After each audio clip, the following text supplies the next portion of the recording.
Man, 4 years of Genshin Impact, huh? Where has the time gone? For those uninitiated slash unaware, 4 years ago, not today, mind you, I'm a bit late to this, apologies, but 4 years ago, Genshin Impact dropped and changed the world for a lot. Like, it was one of the biggest gacha games in recorded history and redefined a gacha as well. Because unlike most gacha games where there's a home screen with one of your favorite characters and then a bunch of shit on the right, it was an open world game. Like it felt like a AAA title with gacha elements to it that was free to play. So, in other words, it's basically like Xenoblade Chronicles 2, but free to play, and you pour money into it to get rewards instead of just finding the currency out in the world and getting everything you wanted. But yeah, it's unbelievable to think that it's already been 4 years since its release. And over time, it definitely has gotten better. Don't let the idiots fool you. The game has gotten better. It's just taken a long time because Hoyo, as a company, are not responsive. At least the Genshin dev team, anyway, are not responsive nowadays. Because, uh, like 4 years ago, they one of their first events was a co-op only event, but they did change it after the outcry from people, so that now we can do solo or co-op, which is a good thing. Remember when items used to drop from ley lines and from domains? Remember that? That immediately got changed within an update or two. So instead of that, you now got a menu where you got to see all of your items instead, which was cool. But yeah, it took a while, but Genshin, I think, is in a good place right now. Genuinely. Like, obviously, there are still a lot of hiccups. I mean, one of them being Star Rail and Zenless, two other games Hoyo has created, have a stamina reserve system. And both of them have gotten them. I think Star Rail got it in like an update or two, or already had that from the get go. And Zenless just now got that. Whereas Genshin has yet to get that. And I don't know if it's going to. And both Star Rail and Zenless also have the stamina refresh be like 4 to 5 minutes or something like that, while Genshin is 8. So, yeah. There's still a lot or a handful of things wrong with Genshin, in my opinion, but it's still in a much better state it was back then. A much better state. Story, characters, everything. So, I started playing this game near its launch because a Twitch streamer played it and I was interested in it. I did see it was revealed during a PlayStation thing, a State of Play, I think. I do remember when it was initially first revealed, but I got interested and got hooked into it because of a streamer who no longer plays it. Uh, she stopped playing it when Zhao was released, like Zhao first initially released. She cared about Zhongli and Tartaglia, but that was about it. And she dropped that game for good, but I kept playing, and I got hooked. And many years later, the game is still as good as it was back then, if not way better. Uh, Unfortunately, though, outside of Genshin, when it comes to Genshin content creators, there have been some good people, right? Mostly the guide makers. And then you have the drama frogs who don't give a shit about the game anymore and are only in it slash interested in it for the drama. Whether it's I'm going to react to the drama and put in my own 2 cents, or I'm going to start the drama. I don't think he actually starts the drama. I think he reacts to drama that he's involved in.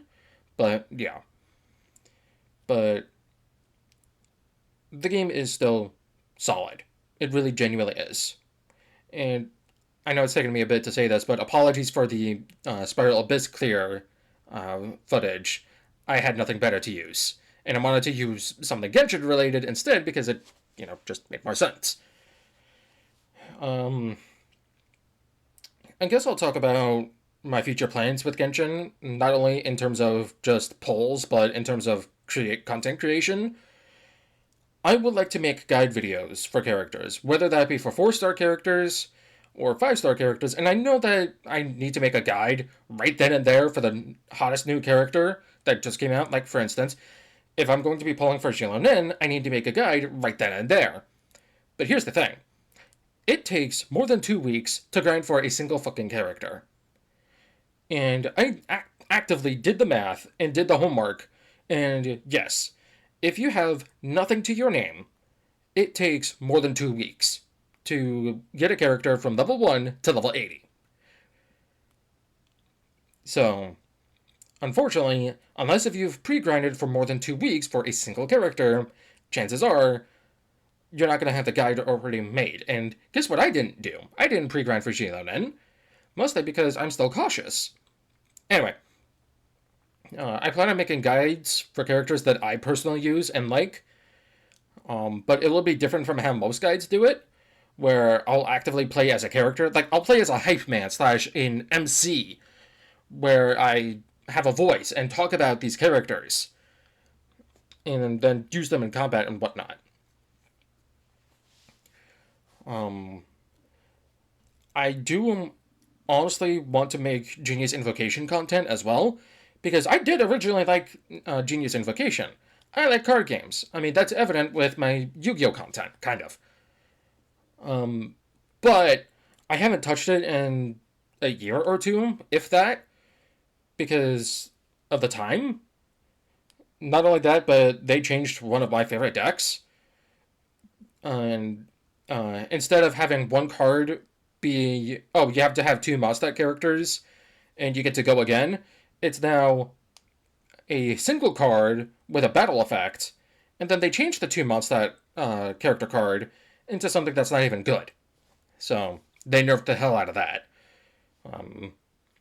I'm just going to play what I like for Genius Invocation, and I'm just going to show off a handful of duels, quote unquote, for that. But yeah, I do plan on making Genius Invocation content. I will still continue making Spiral Abyss clear content, because I can actually confidently clear floors 9, 10, and 11. I did clear floor 12, and I got it 6 stars.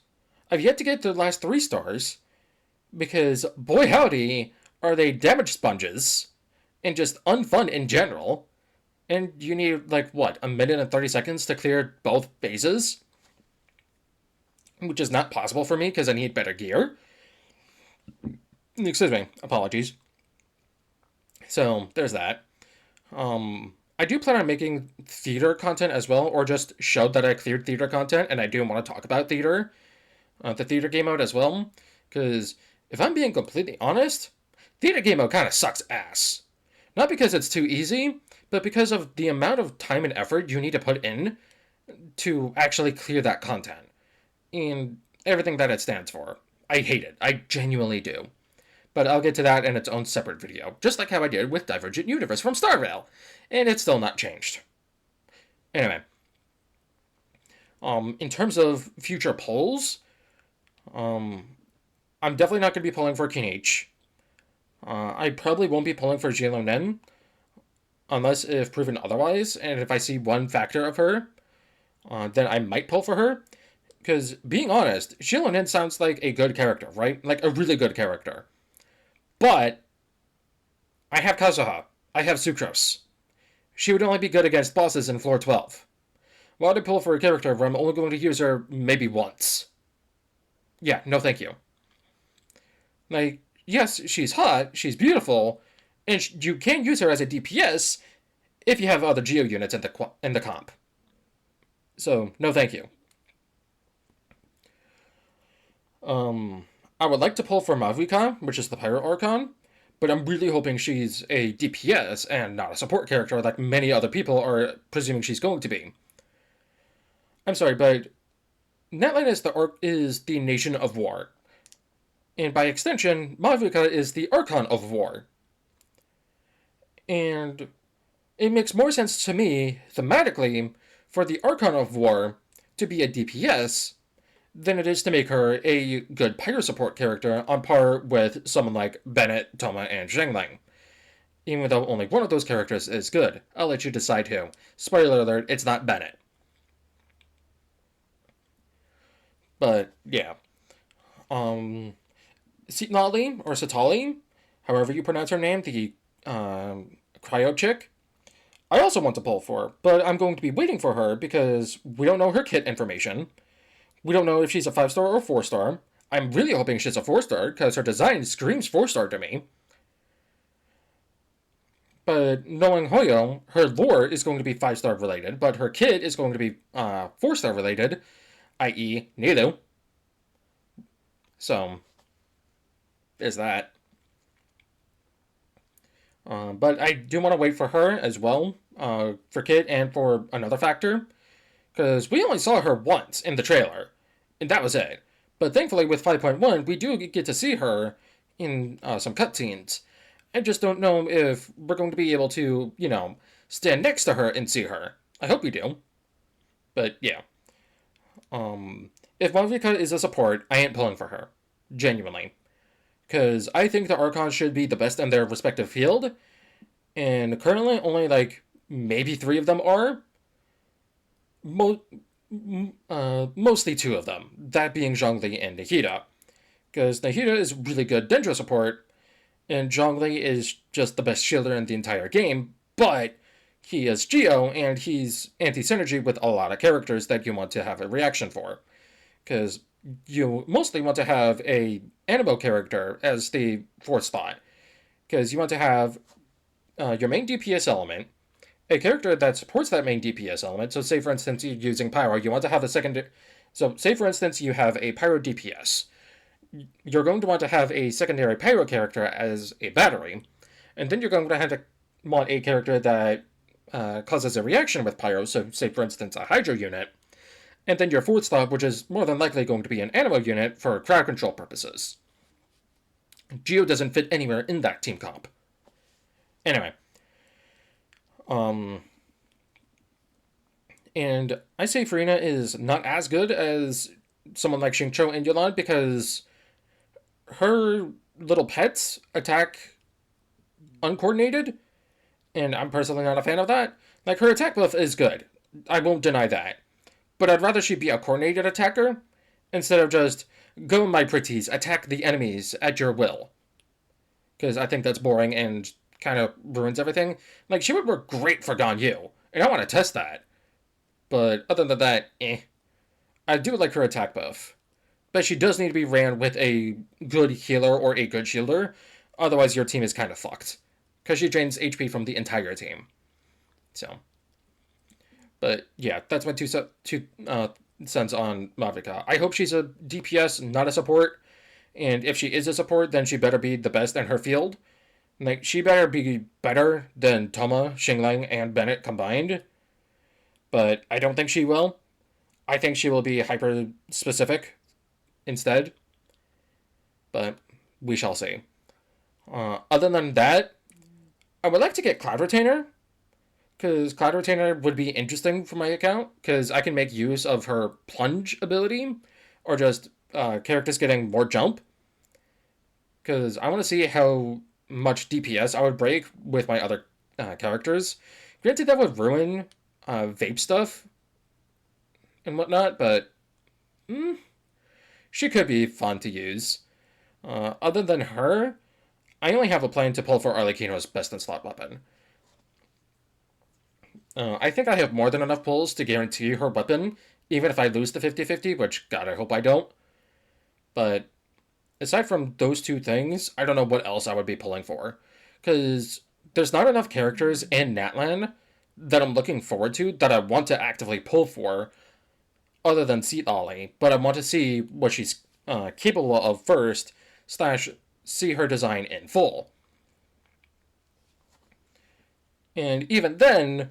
So far, the 3 current Natlan characters, in my opinion, aren't all that good. Like, they'll get better, yeah, for sure. But they want Natlan-specific characters to work really well and really efficiently. And most of Natlan's cast so far is rumored slash 100% going to be 5-star characters instead of 4 stars. So, unless if we're going to get good 4-star support characters, like we're going to get. So, say for instance, we're going to get a Natlan 4-star Hydro character. That would be insane. That would be amazing. She would only. He or she would only work well with Munani. Maybe. And not Kinich, because Kinich is unfortunately only good in Burning slash Burgeon comps. So, he wouldn't want a 4-star Dendro or a 4-star Pyro. But currently, Mavuka is the only confirmed Pyro character in the Natlan story slash cast of characters. And there's probably a reason for that. Now, yes, we're more than likely going to be getting a Pyro Traveler, but I think Pyro Traveler is going to be dog shit. Because the only good Traveler-esque we've gotten was Dendro Traveler. Kind of. But then we got Hydro Traveler, and no one uses Hydro Traveler. No one uses Electro Traveler. No one uses Dendro Traveler. No one uses Anima Traveler. So what makes you think we're going to be using Pyro Traveler? And what makes you think Pyro Traveler is going to be even considered good? I don't think Pyro Traveler is going to be considered good. At all. I think Pyro Traveler is just going to be a means to an end. Like, Pyro Traveler is going to be support, but not a good support. I hope that's not the case, though, because I would like to use Traveler and actually have a reason to use Traveler, but I don't think Traveler is going to be good. Yeah. Story-wise, Genshin has gotten better. I'm of the opinion that the Inazuma story was good, and I'm of the opinion that Raiden Shogun is a good character, personally speaking.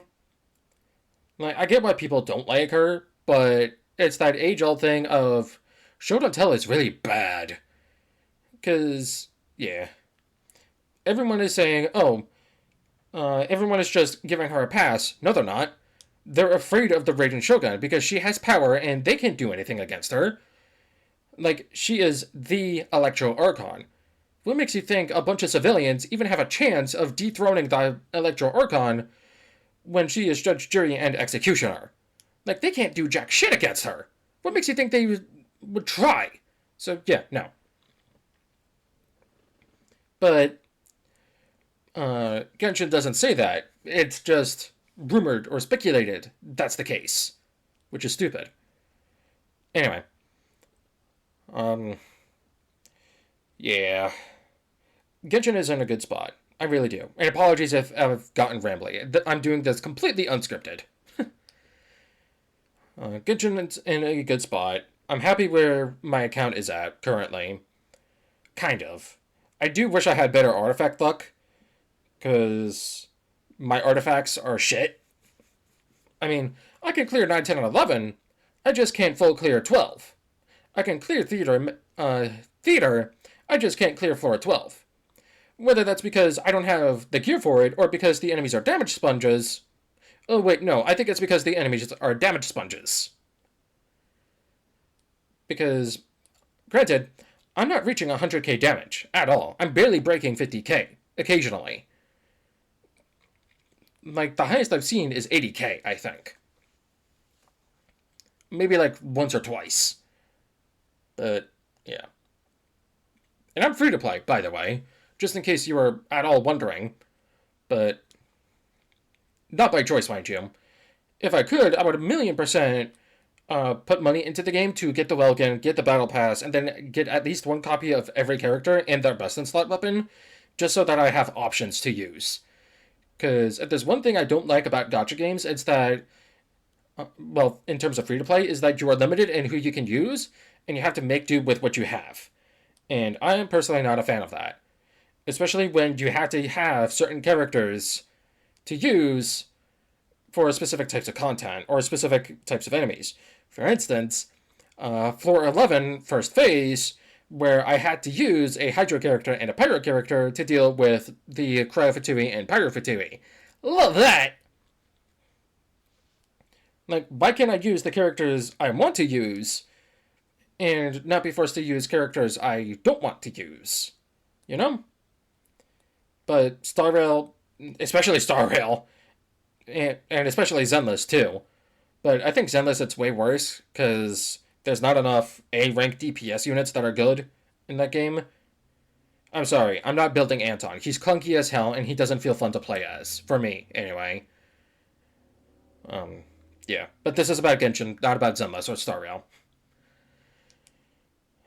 Um, I've yet to explore all of Natlan. I need to do that too. But yeah, I have. Last I checked, I have over 120 pulls with 30 pity, I think. So by the time it takes to get to a character that I actively want, I'll be able to get that character guaranteed or that character's weapon guaranteed. Like, okay, so 5.1, we're getting Jilonen, Chiori, Nahida, and Hutao. And theoretically speaking, I can pull for Staff of Homa, right?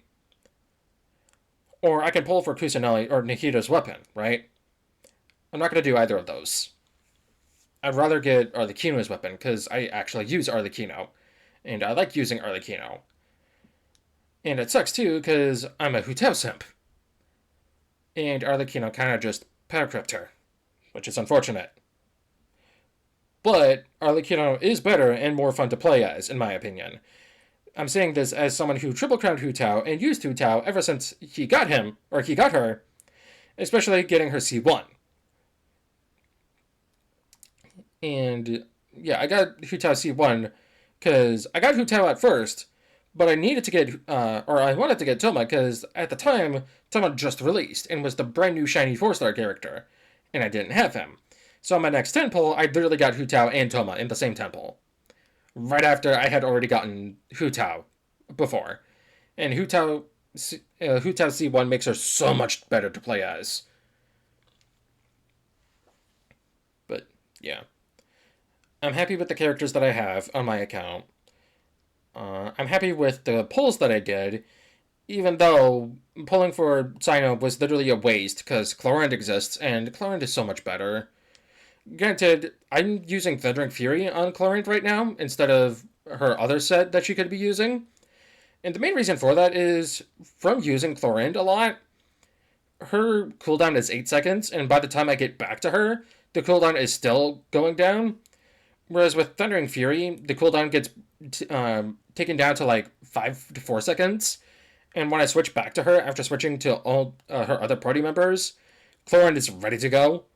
So, I don't know. I'm still going to be doing some tests to see what kind of team comp I can use where the cooldown is a non-issue. Because right now, it is an issue for me, at least. I just haven't found the perfect team to use Chlorinde in. I did try Overload now that I got Chevres, and I have Chevres somewhat built. But I still want to see firsthand. So, yeah. 4 years have gone by. And it's only going to go uphill from here. Don't let the Genshin doomsayers or doom posters persuade you of anything. Genshin is in a good spot. Could it be better? Oh, absolutely. It absolutely can be in a good spot. Or a much better spot than it currently is right now. But, that said, it's in a somewhat decent spot right now. The game is way better than it originally was. The devs do listen, it just takes them a while, unfortunately. Because Hoyo, as a company, has unfortunately... Like, no one knew who they were originally. Then Genshin dropped. And I think putting Genshin on PlayStation and PC originally, instead of putting it only on mobile, really brought Hoyo to be a household name now. Like, that was a smart decision for them to do. Because if Genshin was only a mobile game, no one would give it a pass. But because it's on PC and PlayStation, many people are able to play it, and play it good, you know? Like, I was originally a PS4 player, but I switched to PC because of some circumstances. So, yeah. If it wasn't for that, for Genshin being on PC or PlayStation, it wouldn't be as big of a household name as it is now, unfortunately, I don't think. But it's also because of that where Hoyo has gotten more money than they know what to do with, they've gotten greedy. Like, I still think Honkai Impact 3rd their baby, their number one, I still think that game is way more greedy than Genshin ever is. Because you cannot be free to play in that game. I'm sorry. Like, that game is a travesty. Like, game is fun as hell to play as, don't get me wrong. But it does really truly feel like you need to spend money on that game to get the characters you want, to get their gear, everything. It's sad. But, yeah. They've gotten greedy over time. Instead of being, a responsive company that listens. They do, but it takes them years to listen. And even then, when they branched out to Star Rail and Zenless, those devs listen, but the Genshin devs still don't, unfortunately. But yeah, 4 years is a long time, and it's only going to go up from here, hopefully. So, wrapping up, what is the be all end all number one thing I want from this company? I want them to do better with. I want them to respect the player's time. I'm tired of grinding artifacts that are just dog shit. And even this new system where you can get the main stat you want with 2 substats that you want, 40 days to be able to do that is not enough. It is way too long of a price. We need to be able to do this shit whenever we damn well please. Like, respect the player's time, hoyovers. That's all I ask.